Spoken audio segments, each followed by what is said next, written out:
All right, so we are here in Aachen and the Chess Bundesliga is here. So Twan Burg scored the first victory for team DJK Aufwärts Aachen, and you played against international master Neef, right? Correct. Yeah. So would you like to show us your game and give us some thoughts about those critical positions? Sure. Yes, so before the game I saw that I have to play against Mr. Neef, so I quickly prepared, and accidentally I prepared the right opening variation, so that's good. It was a Rati kind of opening, right? Yes, he calls it the Rati, and yes, Ragazki also plays this often, and so that's why I analyze it sometimes. And I knew this line, and black has a good score, I think, in this line. So today I could try it.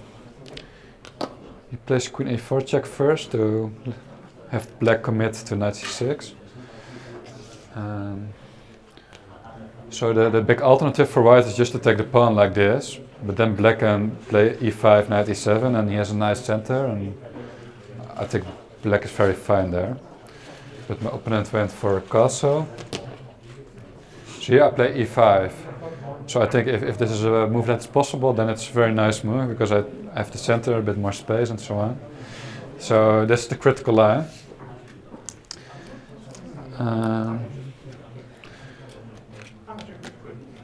So the idea is that white took a pawn there, he took now a second pawn, and with this pin he wins the piece back. But his development here is a bit lagging behind, so that offers me chances. Play f6. Because now I have some time before my piece is taken, right? So, and there are here multiple options, either play bishop f5 or directly bishop h3. I think it was a game of Adams to play directly bishop h3. But I analyzed that it's nice to play bishop f5 first.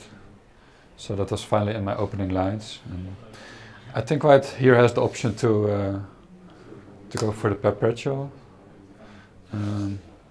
But he didn't do that, because he also thought that he had the feeling that this was not that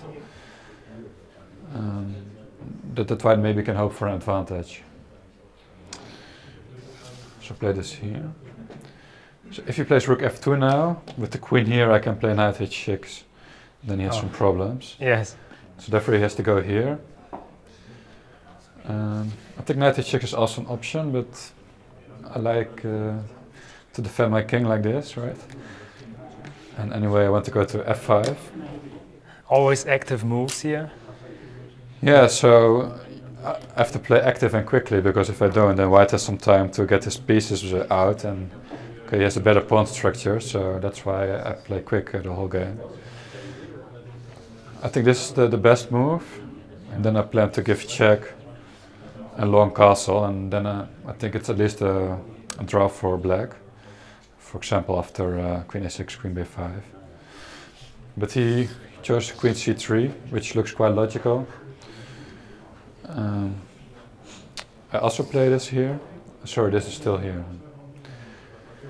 So he cannot take, because then I have too many targets for my knights.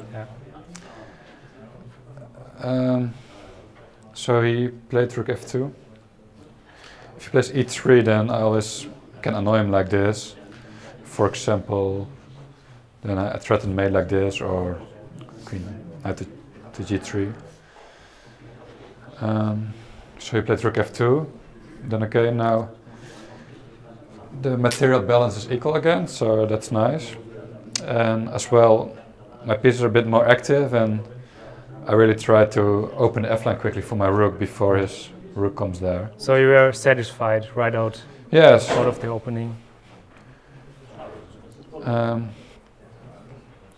He took my queen here, but maybe it's not the best move, because my pawn gets more active. And it simplifies the position somehow, and it doesn't really solve his problems. So. Yeah, but it's not easy to get your pieces out here with white. Yeah, I agree, and my queen's also quite a dangerous piece, which might go to some other square somewhere. Okay, he took here. Yeah, now your pawn structure is better now.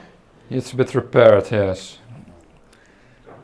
But especially this pawn is in the center. It stops his knight from developing, and in some variations the king cannot go to e3. He chose for this one. So here I decided to go castle and to quickly go on the f file, because if I play this, then he can quickly come with his knight, and then he protects this square, and yeah, then my weaknesses start to fill. So play castle. I expected that he would take here, and then I have some options, maybe d3 or maybe knight d6. But he played bishop a3 first. At first I was planning knight d6, but then I thought he can change too many pieces and then play knight a3, and it's hard for me to continue the pressure. But this is a very healthy move and pressuring on the e file.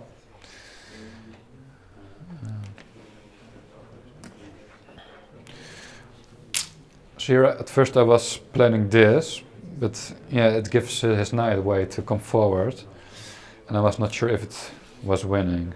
For example, in this position he could either play this, and it could be an annoying move, or bishop c5. And some pieces get exchanged. He gets what he wants, basically all his pieces get out, and he can stop my pawn. But I saw here the nice move bishop g4. Because if he just protects it, then I can either double and attack this pawn, and I can also play d3 here.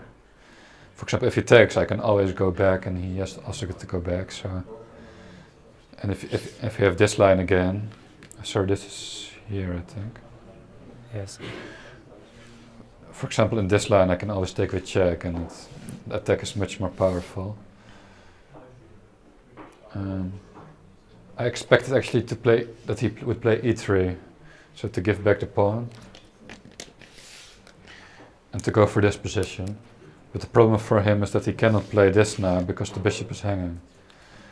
And if he activates his bishop like this, after this he has to go back again. So it's a quite annoying position for him. That's I think the reason that he didn't go for it. But he rook f4.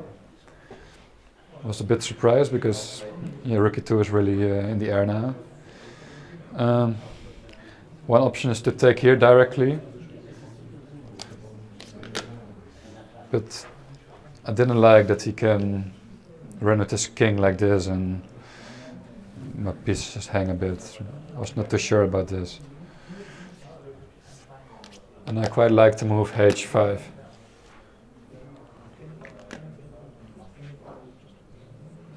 Yeah, maybe with the option of playing g5. Yes, indeed, and then he has to go back. Like here played. So now I can just take here. Yeah, it looks really, really active. Yeah, so he played knight a3, tries to bring his knight. Because if he plays this, then probably I have g5.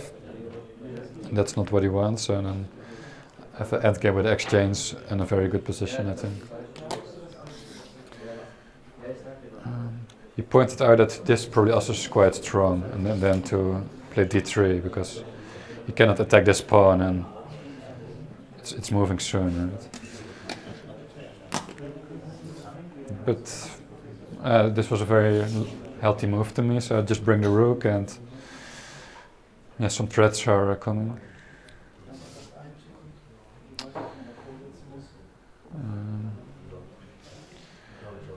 Yeah, I played this here.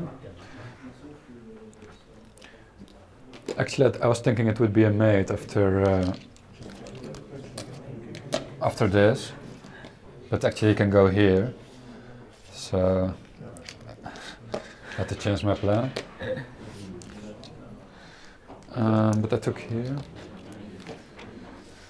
At first I thought I have to go here and then here, which threatens mate in 3, right?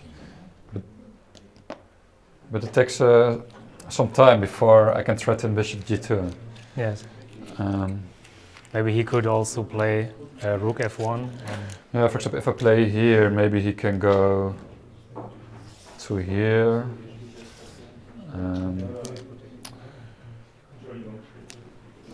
But then I saw I had a very nice version. Because now the G2 square is free, and I get the other rook to here, to E2, and then everything is stands nicely already. And threatening G5 now, and it wins the bishop. Yes. Should play bishop F2. I play G5. I can also first play this, and then G5. Here he played rook E1, but if he plays this, if I now play bishop G4, he can go here maybe. So if I saw that I have to then play this here after all, and then because the rook has no squares to defend the bishop, right?